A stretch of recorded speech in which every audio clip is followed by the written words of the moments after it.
देखो electromagnet, electromagnet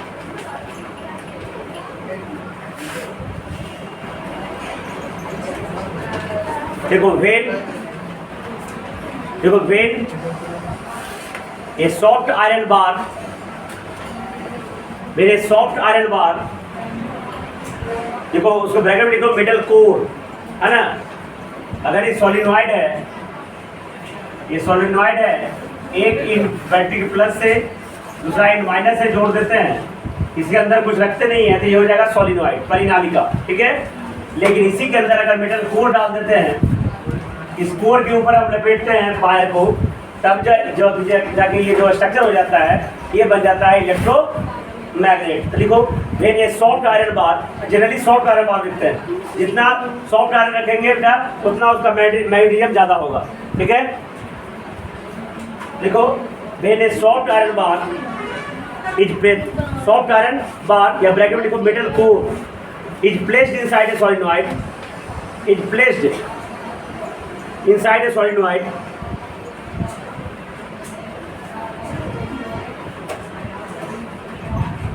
solenoid which is current carrying inside a solenoid, solenoid which is current carrying, which is current carrying, it becomes an electromagnet, it becomes an electromagnet, it becomes N electromagnet. Photo draw करने का देखो किताब में है, या ये draw करना, इधर ड्रॉ करना मुश्किल होगा, ये फोटो ड्रॉ करना है इलेक्ट्रोमैग्नेट का। बस सोलिनॉइड का स्ट्रक्चर रहेगा जिसमें कॉइल के फॉर्म में अगर वायर को लपेट देते हैं, उस वायर के अंदर अगर मेटल कोर डाल देंगे तब बन जाएगा इलेक्ट्रोमैग्नेट, ठीक है। देखो यूज ऑफ इलेक्ट्रोमैग्नेट। अच्छा एक तुमको ध्यान से देखना, मैं बताता हूँ इस इलेक्ट्रोमैग्नेट का स्ट्रेंथ किन किन बातों पर डिपेंड करेगा, है ना। ये इलेक्ट्रोमैग्नेट में मैग्नेटिज्म प्रोड्यूस करेगा, चुंबकीय बल प्रोड्यूस करेगा, तेज चुंबकीय बल निकालेगा, है ना, चुंबकीय बल रेखा निकालेगा, चुंबकीय शक्ति निकालेगा, ये किसी भी बातों पर डिपेंड करेगा। तो सबसे पहला ध्यान देना, सबसे पहला किस किस बातों पर डिपेंड करेगा, तो इसमें कितना करंट जा रहा है। अगर 3 एम्पियर जा रहा है, एक इलेक्ट्रोमैग्नेट में 5 एम्पियर जा रहा है, तो जिसमें ज़्यादा करंट जाएगा उसमें ज़्यादा मैग्नेटिज्म प्रोड्यूस होगा। पहला डिपेंड करेगा बेटा मैग्नेटिक अभी इलेक्ट्रिक करंट पर। दूसरा ध्यान देना, ये जो कॉइल बना है, ये जो कॉइल जितना नजदीक होगा, जितना मतलब एक राउंड से दूसरे राउंड के बीच में गैप जितना कम होगा, है ना, जितना कम होगा जितना नंबर ऑफ टर्न ज़्यादा होगा। ये समझ में आ रहा है, ये समझ में आ रहा है। अरे ला देखो जैसे कि मान लीजिए ये है, इसी को ऐसा करके लपेट दिए, ठीक है, ठीक है। तो एक हुआ, एक ऐसे लपटे होता है, एक ऐसे, कितना हो गया, एक टर्न हो गया है। अब को नजदीक कर दिए, सटा के आए को दूर कर दिए, तो दूसरे टर्न में ये तुम्हारा कलम झप गया। लेकिन अगर सटा करेंगे तो क्या होगा, 3 4 हो गया ना। तो जितना सटा के रहेगा, गैप कम रहेगा, उतना नंबर ऑफ टर्न्स ज़्यादा होगा। तो जब नंबर ऑफ टर्न्स इस कॉइल का ज़्यादा होगा तो उसमें मैग्नेटिज्म भी क्या होगा, ज़्यादा प्रोड्यूस होगा। तो दूसरा क्या डिपेंड किया, number of turns per, number of turns. अगर जो कॉइल का जो ये नंबर ऑफ टर्न ज़्यादा होगा तो उसमें मैग्नेटिक जो स्ट्रेंथ है उसका ज़्यादा होगा। उसका दूसरा बताया मैं इलेक्ट्रिक करंट, इस जो इलेक्ट्रोमैग्नेट है इसमें ज़्यादा करंट देंगे तो ज़्यादा मैग्नेटिक स्ट्रेंथ उसका होगा। तो लिख लो थोड़ा सा बेटा, थोड़ा जगह छोड़ देना, और उसके बाद लिखो फैक्टर्स ऑन विच, जल्दी, factors on which a strength of electromagnet depends, a strength of electromagnet and solenoid depends, and factors on which a strength माने शक्ति of magnetic, a strength of magnet, a strength of electromagnet and solenoid depends. पहले लिखो amount of electric current,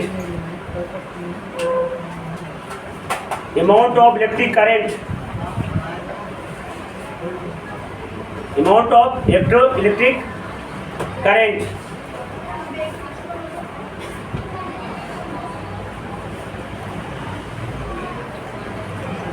ठीक है, लिखो the magnetic strength is directly proportional to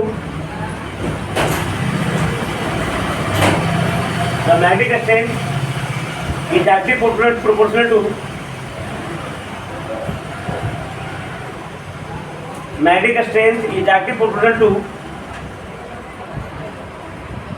amount of electric current flows in the electromagnet.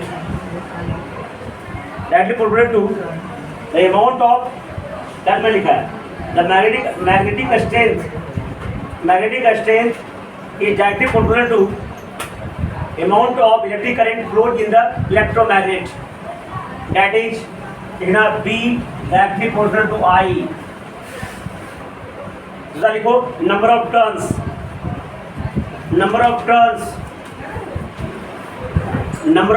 of the coil, number of turns of the coil, number of turns of the coil. देखो magnetic strength also directly proportional to the number of turns present in the solenoid or electromagnet. The magnetic strength also directly proportional to number of turns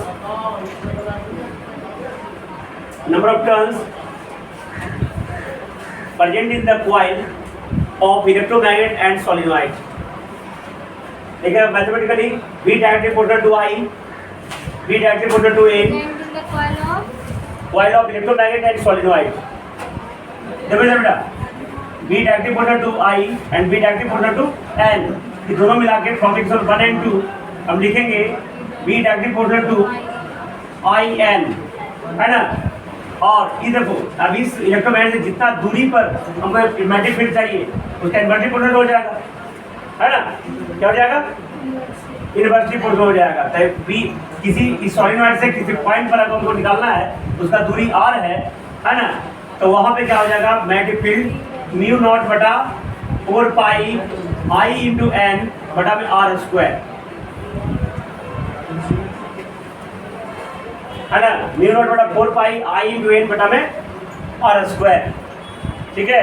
जहाँ r हो गया दूरी, कि formula में थोड़ा सा confusion भी हो सकता है, कि देख लेंगे थोड़ा सा, अभी लिख लो, जो रहेगा उसको हम सुधार देंगे फिर बाद में। IN होता है 2IN, कंफर्म नहीं है लेकिन इसको बता दें म्यू नॉट बटा 4 पाई, इसका वैल्यू तो पता है ना 10⁻⁷। I electric current, N number of turns और R दूरी जिस पॉइंट पे चाहिए इस इलेक्ट्रोमैग्नेट से, जैसे इलेक्ट्रोमैग्नेट एक जगह रख दिए तो यहाँ पे चाहिए, तो जितना मैग्नेटिक स्ट्रेंथ होगा और जो दूरी बढ़ते जाएगा तो कमते जाएगा, है ना। जितना नजदीक मैग्नेट रहेंगे उतना ज्यादा मैग्नेटिक स्ट्रेंथ रहेगा उसके पास, दूरी के इन्वर्सली प्रोपोर्शनल टू। देखो यूज ऑफ इलेक्ट्रोमैग्नेट,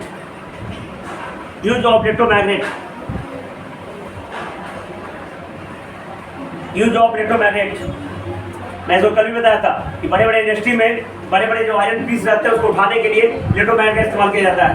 तो बताया था ना, बुलेट ट्रेन में भी इलेक्ट्रोमैग्नेट का इस्तेमाल करके जो उसका जो लोकोमोटिव बॉडी है ऊपर चला जाता है और वो उसी सहारे से चलते रहता है। लिखो यूज ऑफ इलेक्ट्रोमैग्नेट, लिखो they are used to lift heavy iron pieces, they are used to lift में उठाना heavy iron pieces and scrap iron.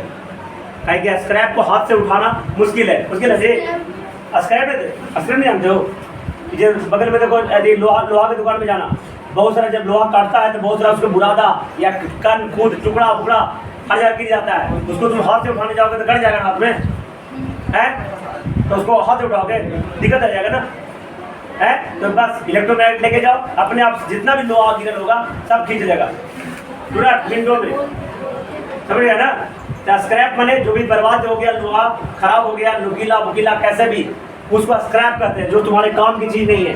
जैसे तुम्हारा अभी तो कॉपी है ना, जो कॉपी है तुम्हारे पास अभी कम का है तो स्क्रैप नहीं हुआ है, लेकिन देख रहा कुछ जैसे तुम 10वां पास कर जाओगे तो शायद तुम्हारे लिए स्क्रैप हो जाए। और कितना लोग पता है उसको बेच देता है दुकान में, और क्या कर देता है सोन पापड़ी, कभी कभी आदमी को भी स्क्रैप कर देता है, देखता है कि आदमी काम का है तो बस जैसे ही देखा कि काम का नहीं है तो आदमी को स्क्रैप कर देता है। ये आजकल अधिकतर लोगों में है। बस देख रहा है काम क्या है कि नहीं, जिस दिन काम का नहीं हुआ उसी दिन स्क्रैप। मुझे स्क्रैप समझ में आया? एक तुम्हारे पढ़ने में स्क्रैप बुक भी आती है, देखिए अलग अलग रंगीन पेज रहता है, तो वो स्क्रैप जानते हो भी नहीं जानते, तो जानो अब समझ स्क्रैप। तो देखो they are used to lift heavy iron pieces and scrap iron. दूसरा देखो they are used in many devices। देखो they are also used in many devices such as electric fan, electric horn, telephone receiver, electric microphones, radio set, television, loudspeaker, etc। सभी में electromagnets का इस्तेमाल किया जाता है। Electric when, electric horn, telephone receiver, television set, loud speaker etc। अब देखो बेटा यहाँ पे लिखा है टेलीविजन सेट, टेलीफोन रिसीवर है ना, electric when, electric horn, loud speaker, इस सब में इलेक्ट्रोमैग्नेट का इस्तेमाल किया जाता है। अब देखो इसमें लिखा है बेटा ध्यान देना, difference between electromagnet permanent magnet. Electromagnet permanent में इलेक्ट्रोमैग्नेट और परमानेंट मैग्नेट में क्या क्या अंतर है मैं पहले बता चुका हूँ, फिर बताता हूँ। ध्यान से सुना, ये क्वेश्चन पूछ देगा what is the difference between electromagnet and permanent magnet. सबसे पहले इलेक्ट्रोमैग्नेट में जो मैग्नेटिक स्ट्रेंथ रहेगा, मैग्नेटिक गुण का गुण रहेगा, ये इलेक्ट्रिसिटी रहेगा, उसमें करंट रहेगा तभी तक काम करेगा। समझ में आया? इसका मैग्नेटिज्म लूज हो जाएगा with the unavailability of electricity. अगर इलेक्ट्रिसिटी अनअवेलेबल हो गया तो इसका मैग्नेटिज्म गुण खत्म हो जाएगा। समझ गया ना? जैसे कि फिल्म देखा होगा, देखा है ना? नहीं देखा है? कोई मिल गया, तुम लोगों को पता नहीं मिला कि नहीं मिला है कि नहीं? एक फिल्म था कोई मिल गया, उसमें हीरो को एक ऊपर से जादू आता है, तो जादू अपना पावर देता है। सुनो, नहीं देखा है? जादू पावर देता है तो उसको पावर आ जाता है, और फुटबॉल को मारता है तो कहाँ पहुँच जाता है। लेकिन जादू का पावर खत्म हो जाता है तो उसके बाद भी पावर खत्म हो जाता है। नहीं देखे फिल्म? आज के आज जाकर देखना, हीरो ऋतिक रोशन का नाम का हीरो है। मैं फिल्म नहीं देखता लेकिन कोई बता दिया सुन लिया, है ना? मतलब इसमें इलेक्ट्रिसिटी रहेगा इलेक्ट्रोमैग्नेट में, तभी उसका मैग्नेटिक का गुण काम करेगा। बिजली देना बंद, करंट देना बंद, तो उसमें मैग्नेटिज्म का गुण खत्म। तो लेकिन परमानेंट मैग्नेट जो पत्थर होता है, देखो ना, पत्थर या स्टील का एल्निको इस टाइप का जो मैग्नेट होता है, इसका मैग्नेटिज्म हमेशा रहता है, कभी खत्म, परमानेंट। पहला अंतर हो गया। दूसरा, इसलिए इलेक्ट्रोमैग्नेट टेम्पोररी मैग्नेट है ना? टेम्पोररी मैग्नेट है because it is functional in the presence of electricity but it is non functional in the absence of electricity. अंतर हो गया पहला। दूसरा, ये जो परमानेंट मैग्नेट है, परमानेंट मैग्नेट मान लीजिए यही परमानेंट मैग्नेट है, इसका north pole south pole fix रहेगा, तो बदल नहीं सकते। अगर ये उल्टा भी कर दिए तो भी उसका नॉर्थ पोल साउथ पोल अपने घूर के ऐसे हो जाएगा। ठीक है, इसका उसको बोलते हैं पोलैरिटी। क्या बोलते हैं? माने पोलैरिटी। इसका north pole and south pole हम चेंज नहीं कर सकते। समझ आ रहा? परमानेंट मैग्नेट का जो नॉर्थ पोल साउथ पोल हम चेंज जो है, लेकिन इलेक्ट्रोमैग्नेट का पोलैरिटी हम चेंज कर सकते हैं। कैसे? ये बैटरी में देखो, ये इंड को प्लस जोड़ दिए, एन वाला इलेक्ट्रॉन नॉर्थ पोल हो गया, लेकिन अगर ये ई वाला इंड को हम प्लस में जोड़ देंगे तो एन वाला नॉर्थ पोल हो जाएगा। तो बैटरी के टर्मिनल को हम चेंज करके, है ना, हम उसके पोलैरिटी को चेंज कर सकते हैं इलेक्ट्रोमैग्नेट में। लेकिन परमानेंट मैग्नेट का polarity that is north pole and south pole we do not change नहीं कर सकते हैं। अब देखो तीसरा अंतर, सुनो बेटा इधर, कुछ जगह तो इलेक्ट्रोमैग्नेट परमानेंट मैग्नेट तो लिखा है। तीसरा, जो परमानेंट मैग्नेट पत्थर है उसका मैग्नेटिक पावर जितना है उतना ही रहेगा, उसको घटा बढ़ा नहीं सकते हम, लेकिन इसको घटा बढ़ा सकते हैं। कैसे? अमाउंट ऑफ करंट ज़्यादा देके, नंबर ऑफ कॉइल का जो नंबर ऑफ टर्न्स है उसको ज़्यादा बढ़ा के, तो इसको जो मैग्नेटिक स्ट्रेंथ है हम घटा बढ़ा, लेकिन परमानेंट मैग्नेट का मैग्नेटिक स्ट्रेंथ हम घटा बढ़ा नहीं सकते हैं। समझ में आ गया? तो ये तीन अंतर है, ये तीन अंतर लिख लोगे। ठीक है, अब देखो एक थोड़ा सा एक ऑब्जर्वेशन है, ध्यान से देखना, ये तुम घर में जाकर करना जी। जिसको भी साइंस में ये फार्मूला हम देख लेंगे सही है कि गलत, उसके बाद हम इसको सुधार देंगे। देखो इधर घर में जाके एक्सपेरिमेंट करना है इसको। देखो ये घर में कर सकते हो, छोटे छोटा तुम मैग्नेट लेके आना और बाहर लेना, तो रिंग सुनो काम ही देगा। इधर कोई भी करंट कैरिंग कंडक्टर है, कोई भी करंट कैरिंग कंडक्टर है जिसमें इलेक्ट्रिसिटी प्रवाहित हो रही है पहले से, तब अगर इस करंट कैरिंग कंडक्टर के पास अगर मैग्नेटिक फील्ड देंगे तो इस पे फोर्स लगता है। किस पे फोर्स लगता है? उस करंट कैरिंग कंडक्टर पर। ठीक है, इसको तुम करना कि बोल रहे हैं सर सही है कि नहीं। क्या करना है? देखो इधर कुछ लेना नहीं है, एक वायर लेना है। क्या सुनो काम, इधर देखो फायदा हो, है ना। ये वायर ले लिया, यहाँ से एक बॉल लगा दिया। क्या लगा दिया? बॉल लगा दिया। ठीक है, फिर इस तार को सीरीज में आगे बढ़ा दिया, यहाँ से एक और बॉल लगा दिया ठीक है। अब यहाँ से ब्रैकेट में एक स्विच लगा दिया, यहाँ बैटरी लगा दिया प्लस एक लेके तो सेल्स हो गया, ग्रुपिंग ऑफ सेल्स को बैटरी कहते हैं। ठीक है, ये मैंने कर दिया, कर सकते हो घर जाके, ज़्यादा खर्चा नहीं पड़ेगा इसमें। अब इसको जैसे स्विच ऑन किए ये बल्ब क्या होगा? जलेगा। दोनों स्विच में जुड़ा, दोनों बल्ब जलेगा। दोनों बल्ब जलने का क्या मतलब है? दोनों बल्ब जलने का क्या मतलब है? मतलब यहाँ से यहाँ इस पोर्शन में करंट जा रहा है, काहे कि अगर इस पोर्शन में करंट नहीं जाता तो ये बल्ब नहीं जलता। या तो इस पोर्शन में करंट जा रहा है, बल्ब तभी चल रहा है। तो खैर इस पोर्शन में जब दोनों बल्ब जल रहा है तो समझ आए कि इस पोर्शन में करंट। अब जाके एक यू शेप मैग्नेट, यू के आकार का, वही रख सकते हैं ना, रिंग मैग्नेट उड़ाएंगे तो नहीं रख सकते हैं, बार मैग्नेट का मैग्नेटिक फील्ड परपेंडिकुलर नहीं होगा, तो बस यू शेप मैग्नेट इसमें ऐसे करके रखना है ना। तो ये तरवा ऐसे है ना, जो तरवा उठ गया ऐसे हो जाएगा, तरवा उठ जाएगा अपने आप, है ना। इससे पता चलता है कि अगर किसी करंट कैरिंग कंडक्टर को मैग्नेटिक फील्ड में प्लेस करते हैं, रखते हैं, तो उस करंट कैरिंग कंडक्टर पे एक फोर्स लगता है। ठीक है, और यही मैग्नेट को उलट देना, क्या करना? ये मैग्नेट को उलट दोगे तब ही फोर्स लगेगा, तब वो ऊपर नहीं लगेगा, ये फोर्स ऐसे हो जाएगा, उतार ऐसे हो जाएगा। ठीक है, तो दोनों केस में फोर्स लगता है। तो अगर किसी करंट कैरिंग कंडक्टर को अब मैग्नेटिक फील्ड में रखते हैं, तब इस करंट कैरिंग कंडक्टर पे एक फोर्स एक्सपीरियंस होता है। ठीक है, एक्सपेरिमेंट यही तुम्हारा है, ये तुम्हारा किताब में अलग किया है नहीं, वही है। ये सीधा है, जैसे यू से मैग्नेट डाले तो ये ऊपर हो गया, किसी को उलट देंगे, रिवर्स कर देंगे तो तार नीचे चला जाएगा, जिसके बारे में कल पढ़ाएंगे। और Fleming left hand rule, right hand rule, कौन किधर मूवमेंट होगा इसी को पता करने के लिए फ्लेमिंग लेफ्ट हैंड रूल और राइट हैंड रूल है।